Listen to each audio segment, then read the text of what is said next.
Padre, y del Hijo, y del Espíritu Santo. Amén. Ven, Espíritu Santo, llena los corazones de tus fieles y enciende en ellos el fuego de tu amor. Envía, Señor, tu Espíritu y todo será creado y renovarás la faz de la tierra. Oh Dios, que has instruido los corazones de tus fieles con la luz del Espíritu Santo, danos gustar lo que es bueno, saber lo que es recto y gozar siempre de sus celestiales consuelos. Por Jesucristo nuestro Señor. Amén. Dios te salve María, llena eres de gracia, el Señor es contigo. Bendita tú eres entre todas las mujeres, y bendito es el fruto de tu vientre, Jesús. Santa María, Madre de Dios, ruega por nosotros pecadores, ahora y en la hora de nuestra muerte. Amén.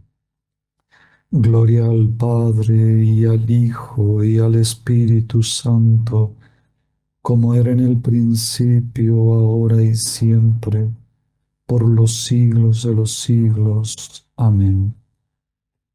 En el nombre del Padre, y del Hijo, y del Espíritu Santo. Amén. El bautismo del Señor.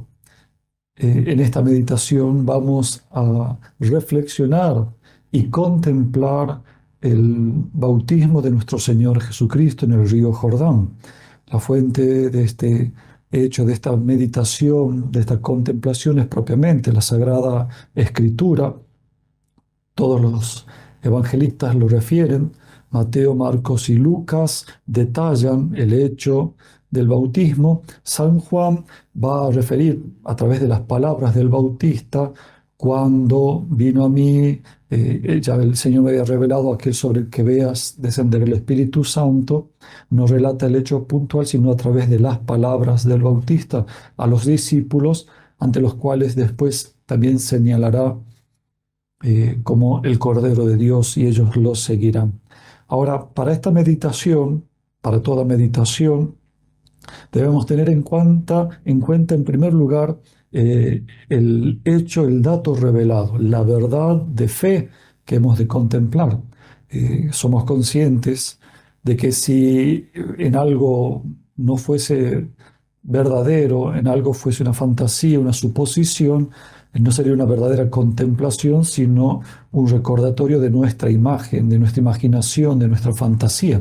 Por eso debemos ir primero a la verdad, conocer verdaderamente el hecho para que después podamos contemplarlo, adorarlo en espíritu y en verdad, y de ahí vendrán los frutos que también queremos adquirir, obtener con esta meditación, con esta contemplación.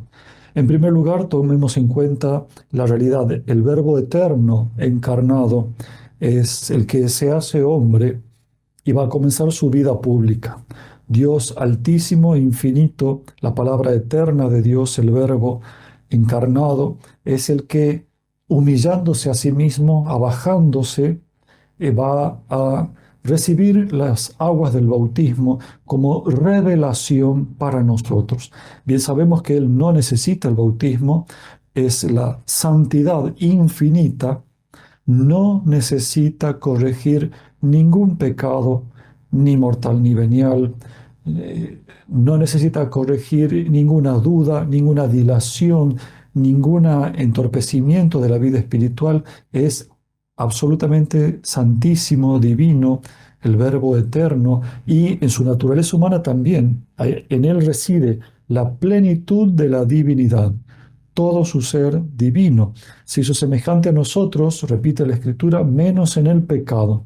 O sea, la santidad infinita de Dios encarnada en la persona del Verbo, en las entrañas purísimas de la Santísima Virgen María. Ya vemos en eso también un misterio, una revelación, un humillarse de Dios, porque el Verbo infinito, siendo la quietud infinita en esa vida trinitaria, manifiesta, se humilla teniendo que caminar trabajar, realizar las acciones de los hombres, teniendo que predicar la palabra y toda la obra apostólica, como si fuese que necesitase caminar o predicar para revelarse al alma. Dios así se sujeta a las necesidades de nuestra naturaleza herida por el pecado. Ya eso es un misterio que debemos llevar a la oración y a la contemplación. Ahora, baja al agua, no como pecador, sino para santificar las aguas. Por eso veneramos esas benditas aguas del Jordán, donde no solo renovamos las promesas, sino que consideramos bendecidas y santificadas, porque Dios bajó a santificar el agua.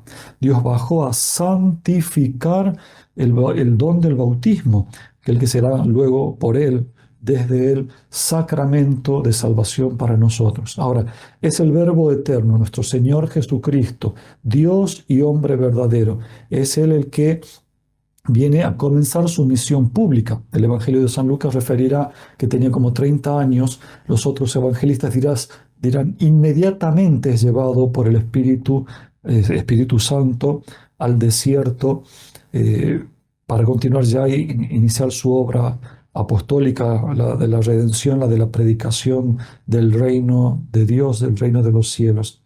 Ahora, nuestro Señor Jesucristo, como decíamos, ha venido por nosotros. Y en esta necesidad de formación quisiera recomendar la lectura del Catecismo de la Iglesia Católica de los numerales 1987 a 2011, que habla de la justificación, la gracia y el mérito, porque dice solamente Él puede darse, donarse y revelarse. Él viene a revelarse, como vamos a ver en el bautismo, por primera vez públicamente se manifiesta la Santísima Trinidad. Ya había actuado y revelado ante la Santísima Virgen María en la Encarnación, en la Anunciación. El Espíritu Santo que va a cubrirla con su sombra, el Hijo que va a nacer y el Padre que tanto envía al arcángel Gabriel como que manifiesta el designio de dar su Hijo, el Hijo de Dios que va a nacer de la Santísima Virgen María. Pero eso fue en lo privado, de la intimidad, de la oración y contemplación de la Inmaculada Virgen con la presencia de San Gabriel Arcángel. Ahora va a ser pública, pero tengamos en cuenta estas verdades de fe. En primer lugar, nuestro Señor Jesucristo, consciente, absolutamente consciente de toda la obra de la salvación, quiere iniciarlo por lo principal y absolutamente fundamental de la vida espiritual, de la vida de salvación de las almas, que es el bautismo, sin el cual no hay salvación. Lo recordará el Señor al momento de ascender. Ahora inicia la obra salvadora cuando asciende y concluye la revelación pública de su manifestación. Nos recordará: vayan a toda la creación, hagan que se bauticen en el nombre del Padre y del Hijo y del Espíritu Santo. El que crea se salvará, el que no se condenará, como toda su obra salvífica. Ahora, hay muchos errores que han circulado, ¿no es cierto?, que debemos tener en cuenta, que no se nos metan en nuestra fe, que no dañen nuestra fe y por tanto nuestra contemplación. Algunos dicen que nuestro Señor Jesucristo fue adquiriendo conciencia de su divinidad cuando va desarrollando su naturaleza humana y llega al uso de la razón, al pleno uso de la razón. Otro, que es casi rozando la herejía, y puede derivar en ella, es la de decir que nuestro Señor Jesucristo en el bautismo toma conciencia de su misión y de su ser, ¿no? Los autores tomistas, por supuesto, aclaran que Cristo no es un profeta y mucho menos un autómata que desarrolló toda su vida hasta los 30 años y recién toma conciencia de quién es. No, lo dirá ya en el templo: la casa de mi Padre, no sabías que debía estar en la casa de mi Padre, más todo lo que ya sabemos de la divina revelación. Entonces, él ya sabe, él ve, él es su propia esencia divina, ve el rostro de su Padre, goza de esa, llamamos, visión beatífica. El Papa Pío II se lo recordaba: desde el primer instante de su concepción, abraza a todos los redimidos con esa voluntad salvífica. Ya los tiene en cuenta. Y las palabras de la carta a los hebreos Pone ya también de los profetas: he aquí que vengo para hacer tu voluntad. No quisiste sacrificios ni ofrendas, sino que me diste un cuerpo. Eh, el cual inmola en este servicio de salvación. Me diste un cuerpo, no me darás un cuerpo. Esa conciencia absoluta de cara al Padre es desde el primer instante de su concepción. Entonces Él no viene a enterarse, no lo sorprende la voz del Padre o la acción del Espíritu Santo. Entonces, luego instituye esta gracia para manifestarnos el ser hijos de Dios y que nos participa del ser hijos en el Hijo. Es decir, nos va a dar a través del bautismo la vida divina. Por eso es verdaderamente ya como obra de la gracia una apertura a todo el misterio salvífico con una clave absoluta. No va a ser la bondad, las virtudes, sino el ser hijos de Dios, esta manifestación trinitaria para decirnos que nos hace hijos en el Hijo, el cual será amado, revelado por el Padre y también por la acción del Espíritu Santo que descenderá sobre él. Esto es clave. ¿Por qué? Porque solo por el bautismo somos hijos de Dios. En el primer capítulo, llamado Prólogo de San Juan, que también va a mencionar al Bautista, nos dirá justamente: nos vino a traernos o darnos la gracia de poder llegar a ser hijos de Dios, como lo refiere, por supuesto, el catecismo. No podíamos ser, no lo éramos, sino llegar a ser hijos de Dios por la encarnación del Verbo, por el bautismo, por toda su pasión, por todo el misterio de la redención. Entonces, pero nuestro ser hijos de Dios va a tener su clave en este misterio trinitario, en este bautismo del Señor. Por eso podemos decir que aquí en el bautismo de nuestro Señor Jesucristo contemplamos toda la obra de la redención, no solo por el culmen, que el Señor nos recordará en la ascensión de ir a bautizar a todas las criaturas, a todos los seres humanos de la religión que sean o ateos, sino porque la meta del bautismo, de la pasión y resurrección de Cristo, es instaurar en nosotros la vida trinitaria. Cuando hablamos de vida espiritual, y durante este retiro estamos alimentando nuestra vida espiritual, no hablamos de una vida reflexiva, vida de valores, vida inmaterial, o sea, como opuesta a la vida material, carnal, física, sino que estamos hablando concreta y únicamente de vida trinitaria. La vida espiritual, lo que nos aumenta y alimenta el pan de vida, es la vida trinitaria, cristocéntrica, y a través de Cristo con el Padre y el Espíritu Santo. No confundamos entonces vida espiritual con ciertas capacidades, decía, o reflexivas, o de un cierto desapego, o de tener una mirada superior a la natural, o la demás afecto hacia los demás, o respeto. Es la vida del Padre y del Hijo y del Espíritu Santo en el alma, en cada uno de nosotros.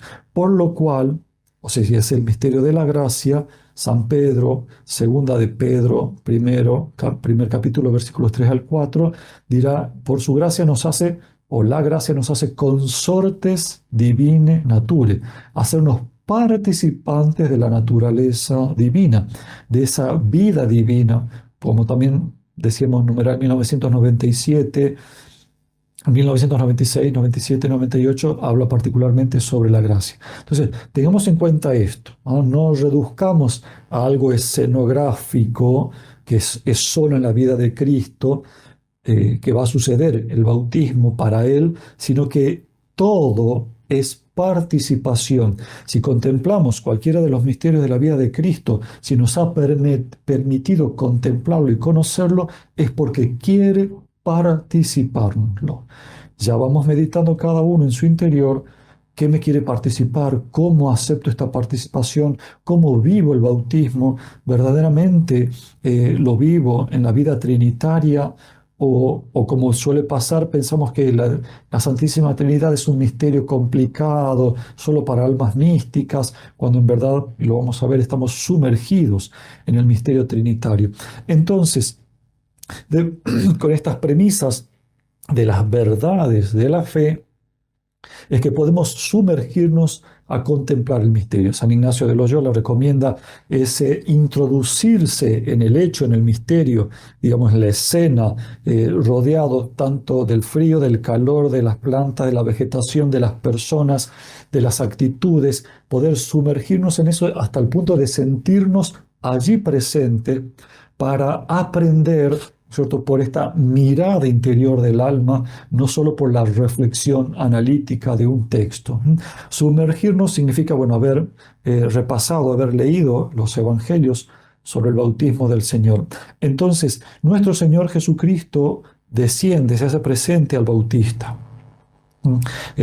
Por supuesto, el bautista estaba bautizando en el río Jordán. Cuando lo ve aparecer a nuestro Señor Jesucristo, le dice: soy yo el que debe ser bautizado por ti y tú vienes a mí. Y el Señor le dice que obedezca, que continúe, que lo haga, porque debe ser cumplida toda justicia. La justicia es la nuestra, la que debemos recibir. La justificación, justicia por supuesto del designio divino, el decreto del Padre de concedernos la vida trinitaria a través del bautismo. Y entonces el Señor viene a obedecer y obedecer hasta la muerte y muerte en cruz. Y no como una imposición externa, sino amando exactamente eso, ese don, esa entrega en la cruz, esta humillación. Ama lo que el Padre ama, ama lo que el Espíritu Santo ama. Son un solo Dios. Entonces el Señor recibe humildemente el bautismo, aunque no lo necesitaba. El Señor se sumerge en el agua, el bautista le infunde el agua. Podemos también servirnos de la contemplación de algunos místicos, de las visiones de algunos místicos. Por ejemplo, también entre otros, la beata Catalina Emmerich, ella refiere el hecho y cómo, siguiendo el Evangelio, por supuesto, no en contradicción, cuando el Señor sale del agua, o sea, habiendo recibido este bautismo de penitencia, de signo, manifiesta cómo el Espíritu Santo desciende sobre nuestro Señor Jesucristo como una paloma, y se escucha la voz del Padre que dice: este es mi Hijo amado, en quien tengo mi complacencia. Un detalle para la contemplación es comprender este hecho. No desciende un animal, una paloma, desciende el Espíritu Santo, y dice como paloma, a la manera de una paloma, otro con forma material de una paloma. La beata Catalina Emmerich, por ejemplo, dirá: vi una nube luminosa que descendía sobre él y como una figura alada. Otros místicos dicen que el Espíritu Santo desciende como luz, claro, con una suavidad, como desplegando toda la suavidad divina, y va a descender a nuestro Señor Jesucristo, que por eso da la impresión de paloma, pero es evidente por el relato evangélico mismo. No dice color de la paloma, tamaño, algún detalle, y al bajar, al decir que se posa sobre nuestro Señor Jesucristo, no habla de la cabeza, del hombro, nada. Esto quiere manifestar este misterio, esta manifestación del Espíritu Santo, que no es solo nube, como en el Tabor, o el poder, su sombra que cubrió a la Inmaculada Virgen María para que se encarnara el Verbo. Nos refiere la suavidad con la que obra el Espíritu Santo. En primer lugar, la paz divina que desciende, que viene a traer a la tierra. Segundo, dicen los santos padres, que desciende como un igual. No desciende como un superior a un inferior. No viene como un rayo necesitado, que Cristo lo necesitara. No viene como un águila que se posase sobre una presa a la cual va quizás a tomar, sino con la absoluta suavidad de igual a igual. Es Él, como el mismo Espíritu Santo que habita en Él, se manifiesta para nosotros, no porque Cristo lo necesitara. Y el Espíritu Santo, y el Padre eterno manifiesta: este es mi Hijo amado en quien me complazco. Aquel gran Yahvé, que solo se conocía así, se manifiesta ahora como un Dios trinitario, Padre, Hijo encarnado y el Espíritu Santo. En quien me complazco significa propiamente en quien están puestas toda mi complacencia. No podemos reducir esta expresión bíblica trinitaria de nuestro Señor Jesucristo a un simple decir, no voy a decir una ridiculez de un like, como diríamos hoy, o que me gusta, o que me agrada, o me cae simpático. La complacencia divina solamente puede estar en Dios. No, si Dios se complajera en algo inferior, hallase su complacencia en algo creado, no sería Dios. En algo inferior a Él no puede complacerse, porque el Señor en infinito amor solamente puede complacerse en el amor infinito. La infinita belleza, el perfecto orden infinito, eterno y toda su majestad, solamente haya complacencia en su propia esencia divina, en su propio Hijo, en su propio Espíritu Santo, ellos en su propio Padre, etcétera. Está hablando justamente estas mismas palabras que solamente Él le agrada, que solamente Él es su Hijo y solamente Él le agrada y por tanto le agrada plenamente, absolutamente. Es decir, es una proclamación de la divinidad de nuestro Señor Jesucristo. Aquel santísimo, infinito Padre, o digamos, como antes lo conocían solamente como Yahvé, por su infinita santidad no tiene nada que ver con lo creado, con las criaturas y más con el pecado. De allí de que los judíos se escandalizan cuando un supuestamente santo o profeta o supuesto para ellos, supuesto Mesías se junte con pecadores. ¿Por qué? Porque la santidad de Dios es esa absoluta trascendencia y lejanía de todo lo que es defectuoso, manchado, sucio moralmente del pecado. Por eso ellos supuestamente, digamos así, se escandalizaban, porque a veces también había falso escándalo, era solamente para poder atacarlo a Cristo. Entonces, el hecho que Dios se pueda complacer está manifestando absolutamente la divinidad de nuestro Señor Jesucristo. Sabemos que el Verbo eterno se unió a su propia carne tomada, ¿no es cierto?, nacida de la purísima Virgen María, realizando una unión hipostática, llamamos perfecta, infinita.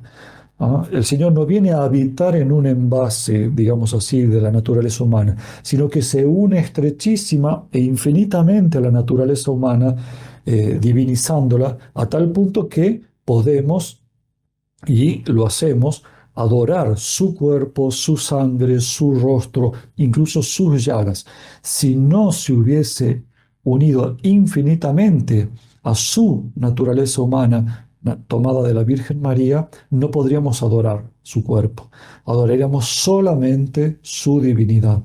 Y con esto hablo de la Eucaristía, sus llagas, todo lo que adoramos, porque todo es adorable de nuestro Señor Jesucristo.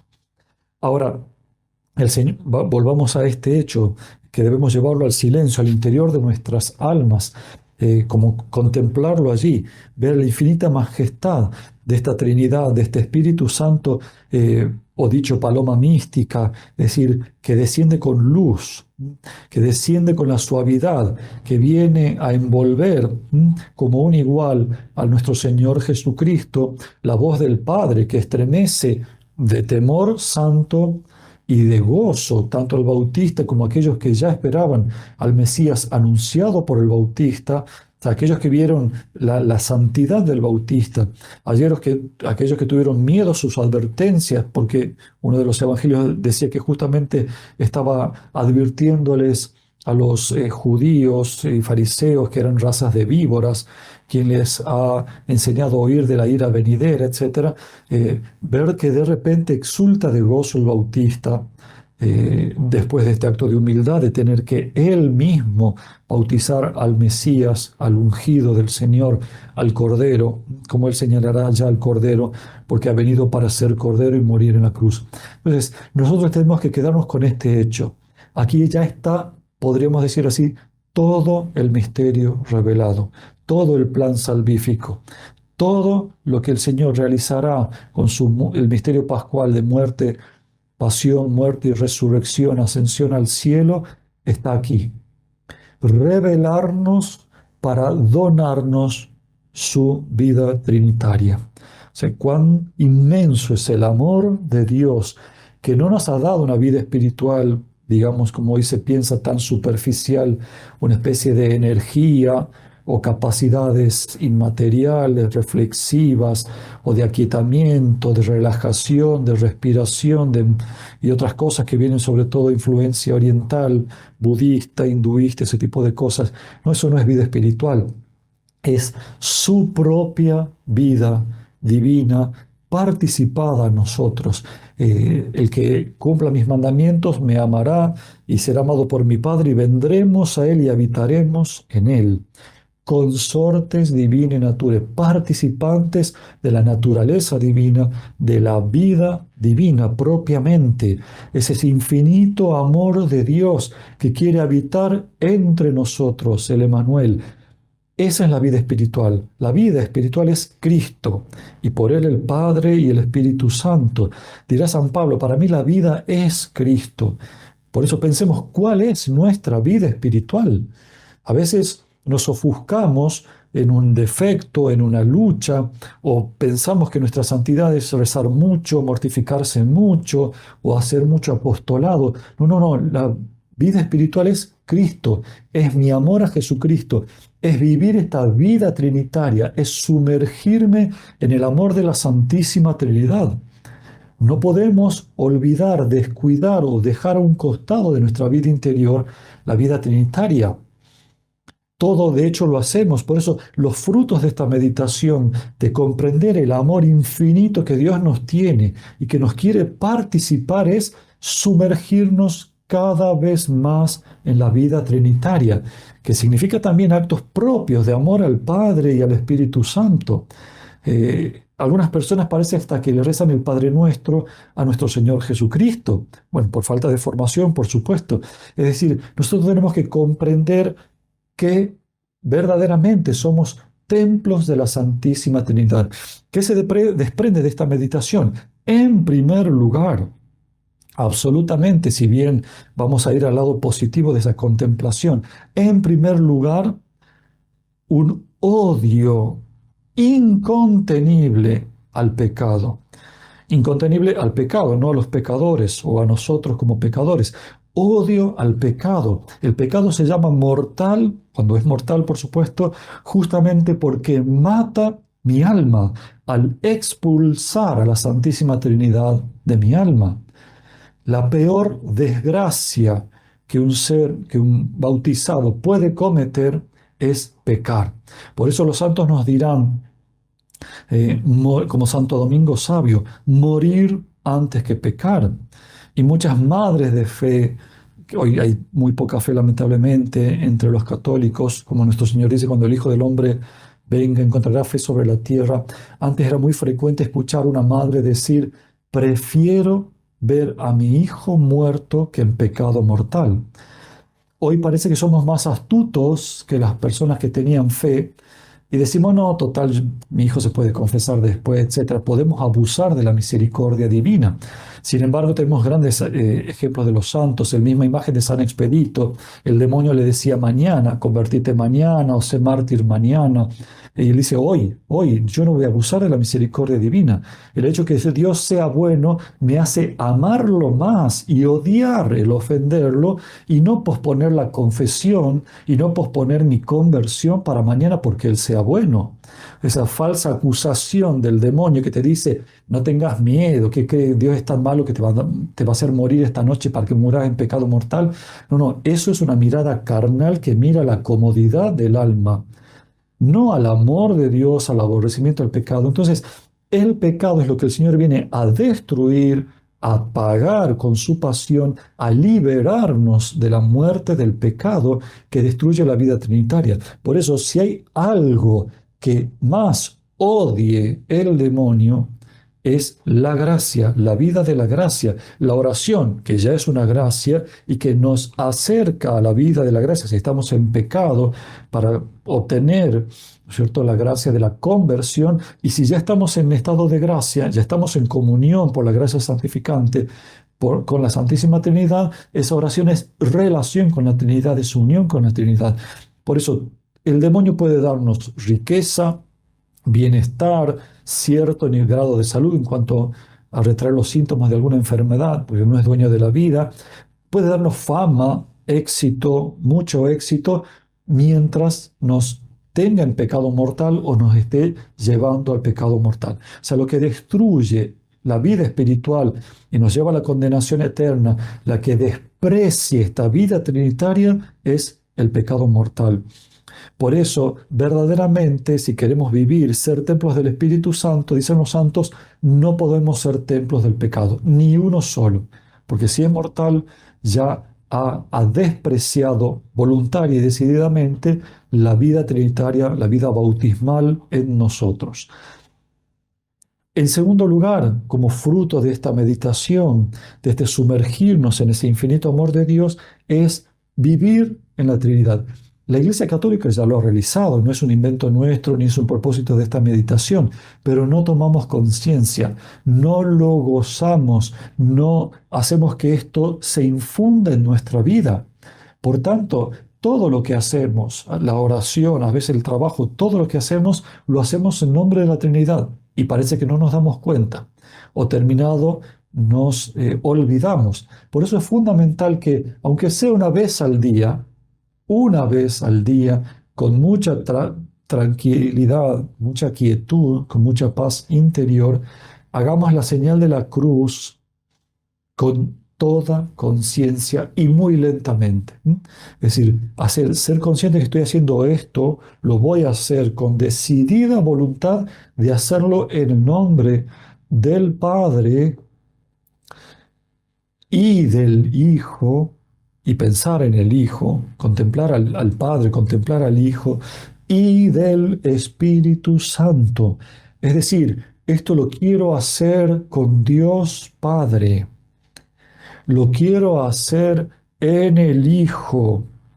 Lo quiero hacer movido por el Espíritu Santo. Es más, para que no asociemos con la rutina y el ejercicio y el movimiento material, que es santísimo, por supuesto, hacerlo así, sin las manos, para entender esto, en el nombre del Padre y del Hijo y del Espíritu Santo, es decir, del único verdadero Dios. Pero por supuesto que la señal de la cruz, es la cruz, como van a meditar luego, es la plenitud de la revelación trinitaria. Es la plenitud de la revelación del amor infinito del Hijo que se dona al Padre por el Espíritu Santo, que por eso dicen los santos, no invocó al Espíritu Santo en la cruz porque estaba en él, como él en el Padre y el Padre en él, pero manifestaba que toda esa pasión era por amor al Padre, para gloria del Padre y redención nuestra.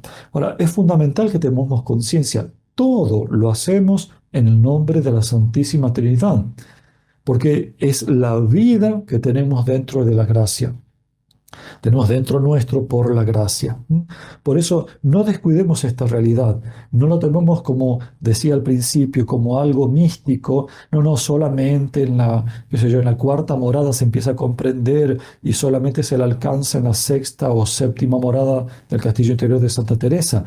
Debemos vivir de esa manera. Es verdad que San Ignacio de Loyola, ya años antes de su muerte, con una total transformación en Cristo por la gracia, por la vida trinitaria bautismal, llegó un momento que no podía hacer ni siquiera la señal de la cruz, porque el solo empezar a hacer la señal de la Santa Cruz ya quedaba en éxtasis. Venían los arrobamientos y quedaba en una contemplación infusa de esa Trinidad de Dios, ¿no? Pero bueno, aprendamos de él, tomemos con respeto no solo el gesto y la invocación de la Santísima Trinidad, que lo merecen absoluta y eternamente, allí Beatísima Trinidad contemplada por los ángeles que la adoran postrada diciendo Santo, Santo, Santo, sino que debemos sumergirnos y también tener respeto a nosotros mismos.